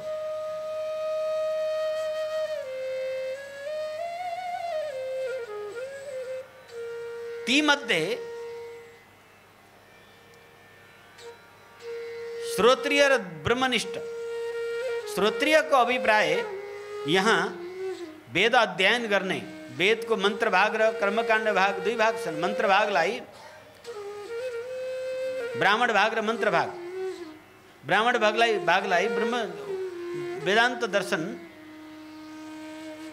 उपनिषदि आदिलाई भनिन्छ। मन्त्र भाग कर्मकाण्डका हुन्। यसको साङ्गोपाङ्ग गुरुमुखी भएर अध्ययन गर्नेलाई पनि श्रोत्रिय भन्छन्। तर वेदको ऋचाहरूको गुरुमुखी भएर उच्चारणको अभ्यास नगरे तापनि आदि वैदिक सनातन परम्परामा पंच संस्कार पूर्वक भगवानको उस वेदको बीज, वेदको पनि सार, वेदको पनि बीज मन्त्र द्वारा भगवानको उस व्यापक वेदों को सारभूत मंत्र द्वारा दीक्षित जनलाई पनि श्रोत्रिय भनिन्छ। एक शास्त्र अध्ययन गरेका भए तर गुरु परम्परा अनुसार दीक्षित भएर गरेको हुनु पर्यो, तो श्रोत्रिय हो। अर्को व्याकरण आदि शास्त्र अध्ययन गर्न सकेका छैनन् तर विधिवत भगवानका वेदका सार तत्त्वबाट दीक्षित भएर गुरु परम्परा अनुकूल आचरणमा रहन्छन् भने ती पनि श्रोत्रिय हो। अब रह्यो ब्रह्मनिष्ठ, परमात्मामा अनन्य निष्ठा गर्नेवाला। बहुत कम पण्डित पुजारीहरूमा भगवानमा निष्ठा हुन्छ। ऊ कमाई खाने भाँडो देखाउने मात्रै हुन्छ। बहुत कम पण्डा पुजारीहरू निष्ठावान हुन्छन्। पुरोहितहरू ईश्वरमा निष्ठा राख्ने बहुत कम, बिरलै हुन्छन्। किनकि प्रतिग्रह दोषले उनकी मति मारिसकेको हुन्छ। बस जीविकोपार्जन नै उनका पण्डा पुजारीपना हो। पण्डिताइपना हो। झारफुक गर्ने, हेर्ने हेराउने, यसो पूजापाठ गराउने, अरूलाई चाहिँ आस्था गर भन्ने, आफू चाहिँ ठनठन पाल मदन गोपाल। यो पनि हेर्न जरुरी छ। शास्त्रज्ञ पनि छ, दीक्षित पनि छ, तर भगवानमा निष्ठा कस्तो छ उसको, आफ्नो गुरु परम्परामा निष्ठा कस्तो छ। भगवानमा निष्ठापूर्व गुरुमा निष्ठा, त्यो गुरु परम्परागत हुनुपर्छ। हिजो अस्ति उम्रेको अन्तपन्थ हुनु हुँदैन, अनादि परम्परा हुनुपर्छ। सनातन मूल परम्परामा दीक्षित भएर आफ्नो आचार्य पूर्व आचार्यप्रति अनन्य निष्ठा राख्छ भने त्यो ब्रह्मनिष्ठ हुन सक्छ। आचार्यमा गुरुमा निष्ठा नराख्ने, गुरुद्रोही, स्वतन्त्र हिँड्ने, मनमानी हिँड्ने यस्ता कोही साधु सन्त अण्डित पण्डित मण्डितबाट बचेर हिँड्ने हुन्छ। पहिले आचार्य, अनि भगवान। गुरु हैं तो भगवान, गुरु नहीं तो भगवान, भगवान नहीं। यो प्रसङ्गमा मैले भन्नै पर्ने हुनाले यस प्रकारले श्रोत्रिय ब्रह्मनिष्ठ महापुरुष जो भगवानमा अनन्य निष्ठा राख्ने, वैदिक सनातनको सत्परम्परामा विधिवत दीक्षित भएर शिक्षित भएर शास्त्रोक्त आचरण गर्दै अरूलाई पनि भगवानको चरणमा प्रीति उत्पन्न गराउने मात्र लक्ष्य लिएर हिँड्नेवाला महापुरुषहरू यो प्रकट सन्त हुन्। यी प्रकट सन्त वेशभूषा सबै कुरा अत्यन्त मर्यादा अनुशासनमा लिएर हिँड्छन्। एकरूपता हुन्छ उनको। भजन साधना वर्षौं वर्ष गुरु सानिध्यमा रहेर सन्त सेवा गर्दा गर्दा गर्दा र अध्ययन साधना अनुष्ठानबाट उनका हृदय भगवत भक्तिले पाकेको हुन्छ। रोम रोममा भगवान नाम अखण्ड स्मरण र सहज समाधिको वृत्ति भएका सन्त हुन्छन्। जब देखो तब आफ्नो अन्तःकरणमा झ्याप अष्टयाम सेवामा फट्ट पसेर भगवानको निरन्तर अष्टयाम सेवा पनि गर्ने र बाहिर निक्लेर नर्मल साधारण रूपले तिथिमिति चाड पर्व अनुसार भगवानको नित्य सेवाहरूमा पनि संलग्न हुने, अन्तर सेवालाई बाह्य सेवालाई अन्तर गर्न सक्ने, गौण भक्तिको पराभक्तिको गौण भक्तिको रूपमा उतार्न सक्ने, क्षण मात्रामा अन्तर प्रविष्ट गरेर भगवानको अष्टयाम सेवा गर्न सक्ने, निरन्तर दिनहीन भएर आँखाबाट आँसुपात गर्दै अनन्य भावले भगवानको भजन गर्ने र सन्त महापुरुषहरूप्रति साधु महात्माप्रति आदर भाव राख्ने। जो महापुरुषहरू हुन्छन् भगवानलाई भन्दा सन्तहरूलाई बडो आदर गर्छन्। जो सिद्ध और मयू कहलाउनेवाला हुन्छन् साधुलाई ढोगाउँछन्। साधुलाई पुजाउनेवाला, साधु नमान्नेवाला तो धूर्त कदापि भगवानको भक्त हुन सक्दैन। साधुको निन्दा गर्नेवाला ती साक्षात ब्रह्म राक्षस हो। त्यस्ता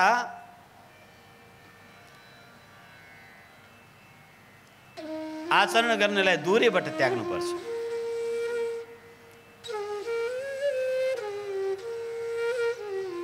आश्रम व्रतधारी, गुरु व्रतधारी सनातनी सन्त भलै भगवत प्राप्ति नगरेको होस् तर सदाचरण र निष्ठामा रहने दिन रात प्रयास गर्छन्। मन तनलाई कसेर भोजनमा संयम, वाणीमा संयम, विचारमा संयम गरेर नित्य आसन प्राणायाम सन्ध्या वन्दन योग जप ध्यान सन्त सेवा गौ सेवा ब्राह्मण सेवा बटुक सेवा सत्प्रेरणा सबैलाई दिने यसरी पनि दिन रात प्रयास गर्ने समुदायहरू ती पनि स्तुत्य वन्दनीय समुदाय हुन्।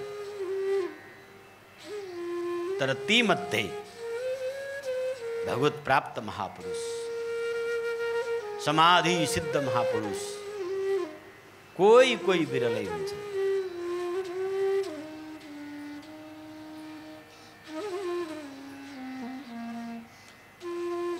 ये अद्भुत सन्त हुन्छन्। यी गुरुनिष्ठावान, गुरु कृपाद्वारा गुरुनिष्ठाले युक्त भगवान नाम निष्ठा, भगवान नाम रूप लीला धाम निष्ठावन्त, निरन्तर भगवत आकारमा तदाकार भएर रहनेवाला सन्तको दृष्टि अमोघ हुन्छ, अद्भुत हुन्छ, अमोघ छ। उनको ज्ञान, उनकी दृष्टि जड हृदयलाई भेदन गरेर भक्ति उत्पन्न गर्नेवाला हुन्छ। यस्यानुभव पर्यन्ता बुद्धिस्तत्ते प्रवर्तते तद्दृष्टि गोचरा सर्वे मुच्यन्ते सर्वपातकै खेचरा भूचरा सर्वे ब्रह्मविद् दृष्टिगोचरा सदैव विमुच्यन्ते कोटिजन्मार्जितैरगैः। बराहो उपनिषदमा भनेको छ, यस्य अनुभव पर्यन्ता बुद्धिस्तत्ते प्रवर्तते तद्दृष्टिगोचरा सर्वे प्रमुच्यन्ते सर्वपातकैः खेचरा भूचरा सर्वे ब्रह्मविद् दृष्टिगोचराः सदैव विमुच्यन्ते कोटिजन्मार्जितैरगैः। अर्थात ती महापुरुषहरू अद्भुत हुन्छन् जसको अनुभव, जसको बुद्धि निरन्तर भगवत तत्व, ब्रह्म तत्व इष्टमा स्थिर भएको हुन्छ। यस्ता सन्त जसको दृष्टि ब्रह्म पर स्थिर भएको छ, जसको दृष्टि भगवानमा नित्य स्थिर भएको छ, जसको भाव, जसको शील स्वभाव नाम रूप गणधाम लीलामा स्थिर भएको छ, यस्ता महान सन्तको दृष्टि जसमाथि पर्छ त्यो सबै पापबाट मुक्त हुन्छ। तद्दृष्टि गोचराः, त्यस्ता महापुरुषको आँखाको अगाडि, दृष्टिको अगाडि सङ्कल्पमा मात्रै कोही व्यक्ति आइपर्यो भनेदेखि सर्वे मुच्यन्ते, सारा उसका पापहरू नष्ट हुन्छ। मुच्यन्ते सर्वपातकैः,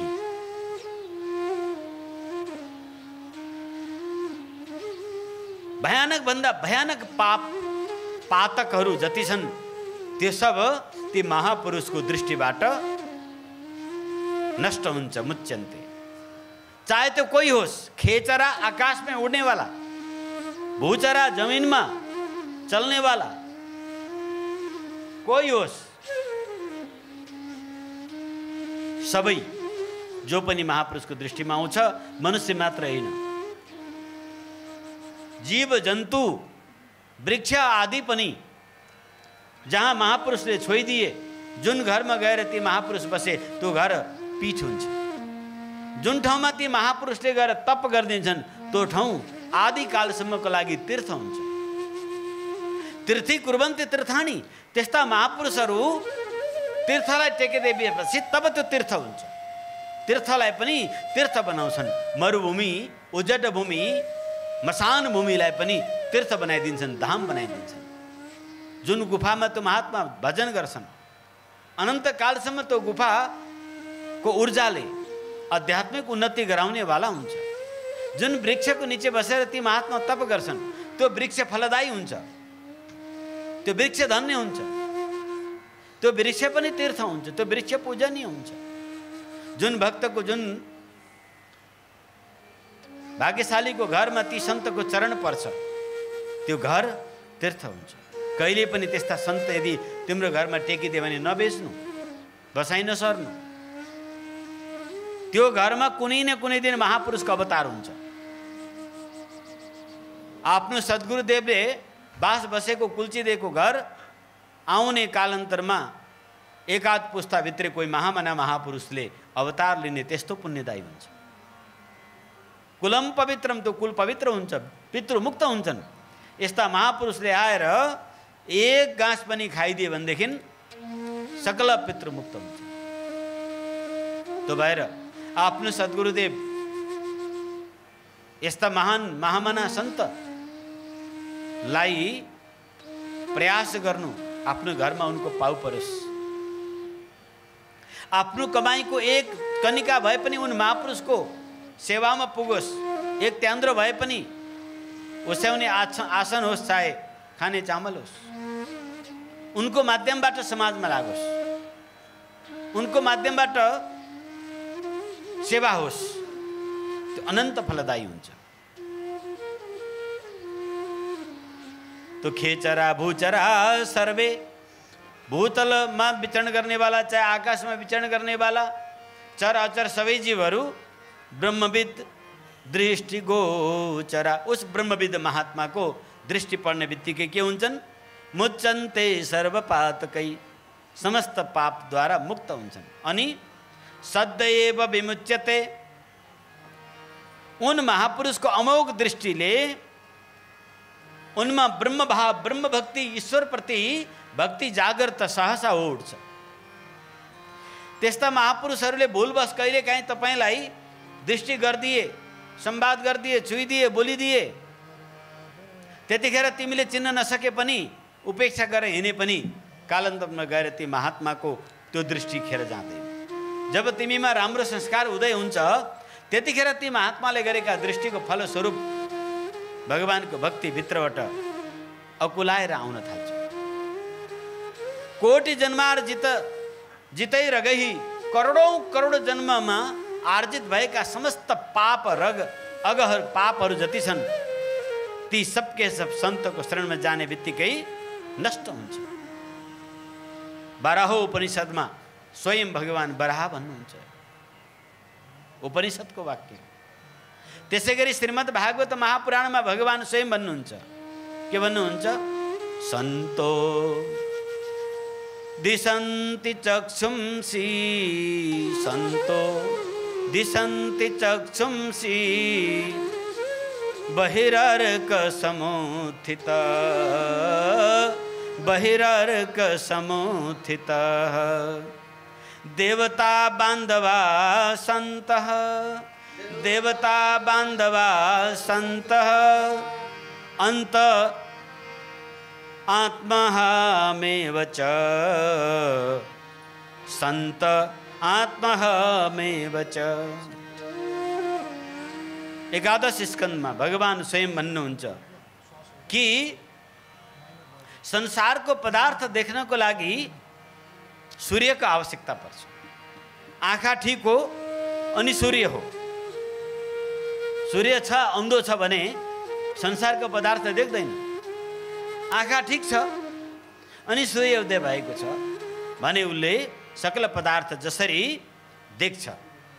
सूर्यले केवल बाहरी आँख र सूर्यको प्रकाशले केवल बाहरी पदार्थ जसरी देखिन्छ ठीक त्यसै गरी सन्तो दिशन्ति चक्षुंसि, सन्तो दिशन्ति चक्षुंसि, सन्त यस्तो दिव्य नेत्र दिन्छन्, यस्तो दिव्य दृष्टि दिन्छन् जसले अन्तःकरणमा स्थित उस ब्रह्मको साक्षात्कार हुन्छ। देवता बान्धवा सन्तः, सन्त आत्माहमेव च, सन्त आत्माहमेव च। भगवान स्वयं भन्नुहुन्छ यहाँ कि सन्त सच्चा सन्त, सच्चा देवता नै सच्चा, सच्चा सन्त नै सच्चा देवता हुन्। जसले अन्तर्दृष्टि खोलिदिन्छन् ती सन्त नै देवता, ती सन्त नै देवता हुन्। जसले अन्तर्दृष्टि खोलेर ईश्वर दर्शन गराइदिन्छन् ती सन्त नै बन्धु बान्धव हुन्। ती सन्त नै माता पिता र स्वजन हुन्। जसले भक्तिको बाटो देखाइदिन्छन्, जसले भगवत मार्गमा हिँड्ने प्रेरणा दिन्छन्, जसले भगवानको साक्षात्कार गर्ने भक्ति प्रदान गर्छन् ती सन्त देवता बान्धवा सन्त, देवता बान्धवा सन्त। ती सन्त नै देवता हुन्, ती सन्त नै बन्धु बान्धव माता पिता हुन्। त्यस्ता सन्त भगवान भन्नुहुन्छ मेरा आत्मा हुन्। सन्त आत्माहमेव च, त्यस्ता सन्त चाहिँ मेरा आत्मा हुन्, साक्षात मेरै स्वरूप हुन्। त्यस्ता सन्तको सङ्गति अत्यन्त दुर्लभ छ। यस्ता सन्तलाई हामीले गुरु रूपले वर्ण गर्नुपर्छ। गुरु कस्ता हुन्छन् त? त्यस्ता सन्त कस्ता हुन्छन्? जो नित्य ज्ञान नित्य हुन्छन्। उनका ज्ञान आज भोकमा एउटा ज्ञान, अपमानमा अर्को ज्ञान, सम्मानमा अर्को ज्ञान, त्यस्तो हुँदैन।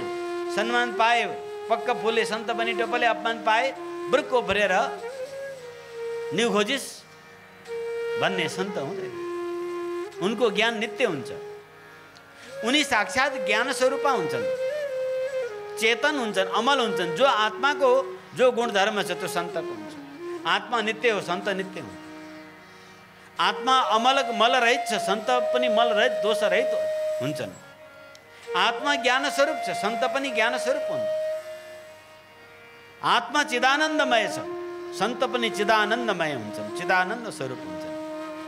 यस्ता नित्य ज्ञान स्वरूप चेतन अमल चिदानन्द स्वरूप में अवस्थित रहने वाला महापुरुष गुरु हुन्। यस्तालाई गुरु कहलिने यज्ञ हुन्। यस्ता गुरुको चरणमा शिष्यले आफूलाई समर्पित गरिदिनुपर्छ। तद्विज्ञानार्थ सगुरुमेवा विगच्छेत्। उपनिषदले हामीलाई, वेदले आदेश दिन्छ, तद्विज्ञानार्थ सगुरुमेवा विगच्छेत् समेत पाणि श्रोत्रियम ब्रह्मनिष्ठ। यस्ता स्थित प्रज्ञ सन्तको सान्निध्यमा जाँदा खाली हात जानु हुँदैन। समेत पाणी, गुरुको जीवन चलाउने र आफ्नो जीवन चलाउने साधन आफै लिएर जानुपर्छ। त्यसलाई भनिन्छ संविधा। जसरी यज्ञ गर्नको लागि बालिने जो दाउरा हो त्यसको बिना यज्ञको अग्नि प्रज्वलित हुँदैन, र साकल र संविधा नभई यज्ञ हुँदैन। त्यसै गरी गुरु अकिञ्चन हुन्छन्, गुरु विरक्त हुन्छन्। घरबार धन सम्पत्ति को संग्रह आफ्नो पर्सनल गरेका हुँदैनन्। भक्तले श्रद्धापूर्वक ल्याएका अन्नले जीवन यापन गर्छन् र गुरुको बोझ गर्नु हुँदैन। गुरुदेवले आसन ओछ्याइदिने, गुरुदेवले भात पकाइदिने, गुरुदेवले लङ्गर लगाइदिने, आफू खाएर ढ्याउ गरेर अल्लु गुरु ज्ञान दिँदै भन्ने त्यस्तो हुँदैन। आफ्नो जीवन यापन गर्ने आफूलाई चाहिने सुविधा। कुर्सीमा बस्छौ कुर्सी हाल, साथीलाई पनि हालिदेऊ क्षमता छ भने। डस्नामा बस्छौ पछाडि सिरानी लगाएर पिलो सहित राखेर डस्ना बिछाएर साथीलाई सहित बस।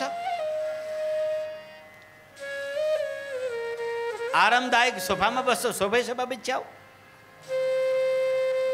सत्सङ्गमा त जाने, तल बसेर पल्टी कसेर खुट्टा दुखिहाल्छ, त्यो भएर म त बस्नै सक्दिनँ किन भन्छौ? टक्क सोफा हालेर बस न। आश्रमको भोजन मिठो हुँदैन, कहाँ खाने? मिठो बनाऊ न, सबलाई खुवाऊ, गुरुदेवलाई नि खुवाऊ। आश्रममा चाहिँ एसी छैन, कोठामा गर्मी छ, होटलमा बस्ने, होटलमा दिनको 20,000 तिर्ने। 2 दिनमा त एउटा एसीको पैसा गइहाल्छ त। आलमारी हाल, एसी हाल, पर्दा हाल,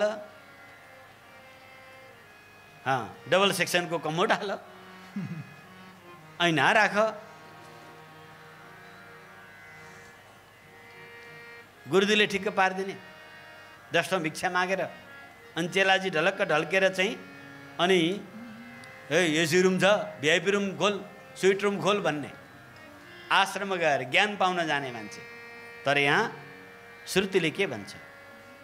तद्विज्ञानार्थ, उस ब्रह्मलाई, उस भगवानलाई प्राप्त गर्न जान्नको लागि गुरुमेवा विगच्छेत्, गुरुको पास जानुपर्छ। तर कसरी जाने? समेत पाणी, साधन आफै लिएर जानुपर्छ। गुरु श्रोत्रिय ब्रह्मनिष्ठ हुनुपर्छ।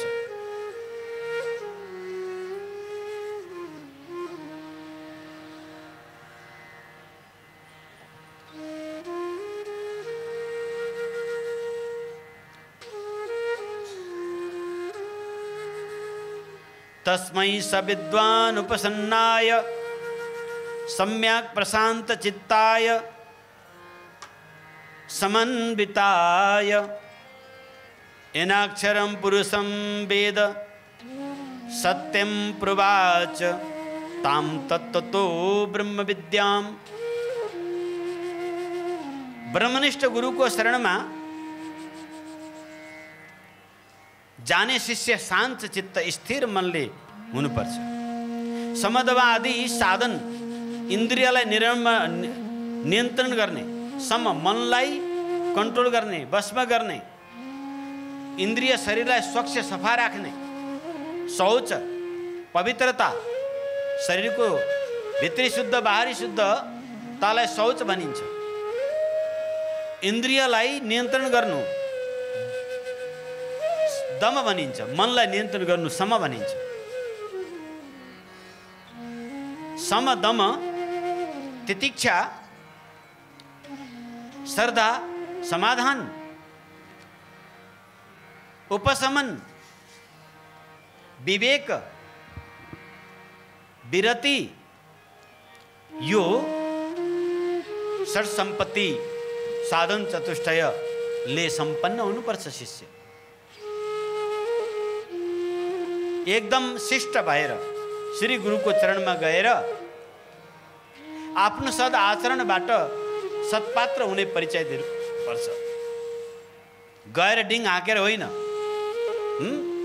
म हनुमान चालिसा पढेको छु, मैले रामायण पढेको छु, मैले गीता पढेको छु, मैले पुराण पढेको छु, मैले उपनिषद पढेको छु, म वहाँ गएँ, वहाँ ऋषिकेशको आश्रम गएँ, वहाँ चाहिँ तपाईँको ब्रह्मपुरीको आश्रम गएँ, अयोध्याको आश्रम गएँ, काशीको आश्रम गएँ, फलाना जोगी जाने, फलाने ठाउँमा मैले यो पढेँ त्यो पढेँ, म संस्कृत पनि जान्दछु, व्याकरण पनि जान्दछु, म भाष्य पनि पढेको छु, मैले संहिता पनि पढेको छु, मैले वहाँ यति अनुष्ठान गरेँ, यसो गरेँ, म समाजसेवक हुँ, मैले यति मन्दिर बनाएँ, यति घर बनाएँ, म यो पोस्टमा छु, म यति एउटा संस्थाको अध्यक्ष हुँ,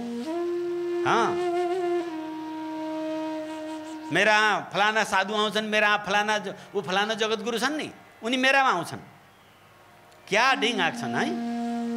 ऊ फलाना साधु होइन, सबभन्दा ठुलो साधु ऊ फलानो चाहिँ, उनी त मेरै घरमा आएर बस्छन् जहिले पनि। म कहीँपल्ट भ्याउँदिनँ र पनि फोन गरी बोलाउँछन्। सबभन्दा पहिले जे पर्दा पनि फलानु शङ्कराचार्य छन् नि, फलानु जगतगुरु छन् नि, उनी मसँग सल्लाह लिन्छन्। आफ्नो परिचय पात्रता देखाएको। अनि मलाई चाहिँ अलिकति छुट्टै राखेर स्पेसल दिनु है। म पहिलेदेखि ध्यानमा पहुँचेको छु। मेरो स्थिति के छ ल भन। आफ्ना साथीमा पहिले गफ लगाएर गएका हुन्छन्, त्यो सिद्ध रहेछ भने मेरो स्थिति उसले समातेर बताओस् न त। अनि उसको कुरामा हाँ भर्यो भनेदेखि देखिस् कस्तो मानौ मलाई, उसको सिद्धि सानो, मेरो सिद्धि ठुलो रहेछ,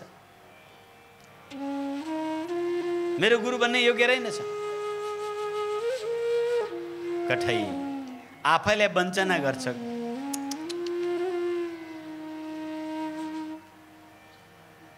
गुरुको चरणमा अमानी भएर संसारिक मान प्रतिष्ठा पद यसलाई गुरु आश्रमको गेट बाहिर फ्याँकेर दिनहीन अकिञ्चन बनेर चरणमा लोटपोट भएर आश्रममा भाँडा माझ्ने, झाडु लगाउने, गौ सेवा गर्ने,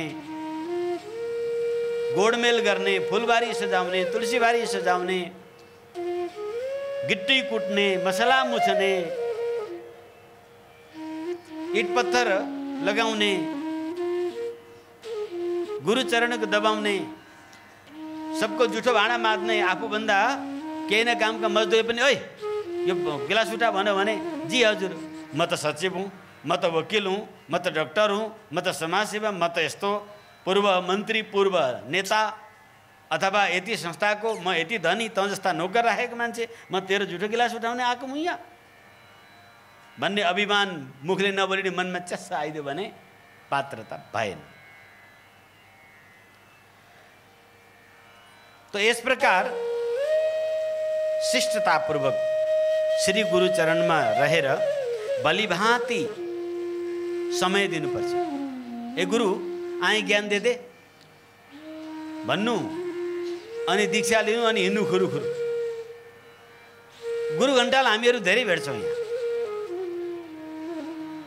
आउँछन्, दीक्षा लिन्छन्, केही दिन अगाडि पछाडि पनि हिँड्छन्, कता हो कता प्रेमी पनि भइटो बोल्छन्। काम सरो भाँडो आफलतिर ठाडो। आफ्नो काम बने मान गर्छन्, नबने पिठ मोड्छन्, हिँड्छन्।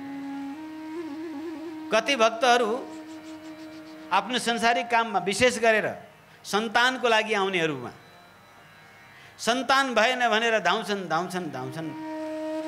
अब मेरो एउटा बानी छ, राम्रो संस्कारी परिवार देखेँ र सन्तानको इच्छाले आउँछन् भने म देवात्मालाई आह्वान गरेर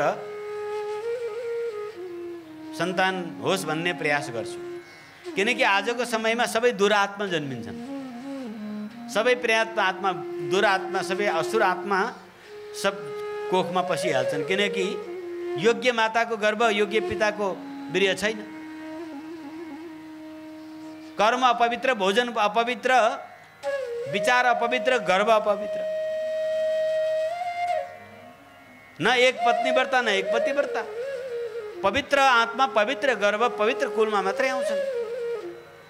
तो कोही नव दम्पति अथवा विलम्ब सन्तति हुनेहरू आउँछन्, अनुरोध गर्दाखेरि प्रार्थना गर्छु कि देवात्माले जन्म लियोस्, ताकि दैवी सम्पदाले युक्त समाज होस्।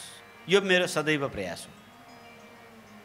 जन्मेको दुरात्मालाई सुधार्न सकिँदैन, त्यसकारणले सज्जन जन्माउनु पर्छ। है गृहस्थ हो, पवित्र आत्मा जन्माउनको लागि हर प्रकारले तत्पर हौ, तदनुसारको अनुष्ठान गर। आए आए आए आए सन्तान भयो, गुरु बिर्से, सब बिर्से गए। त्यो बच्चालाई संस्कार दिनु, तदनुसार गुरुचरणमा मार्गदर्शन लिनु केही पर्दैन।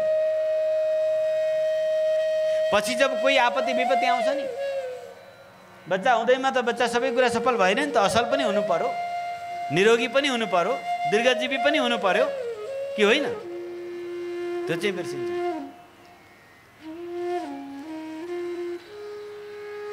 थप गुरु कस्तो हुनुपर्छ, गुरुको लक्षण के हो, महापुरुषको लक्षण कस्तो हो, कसरी उहाँले कृपा गर्नुहुन्छ भन्ने यो महत्त्वपूर्ण तथ्यलाई हामी प्रातःकालको सत्सङ्गमा सुन्नेछौँ।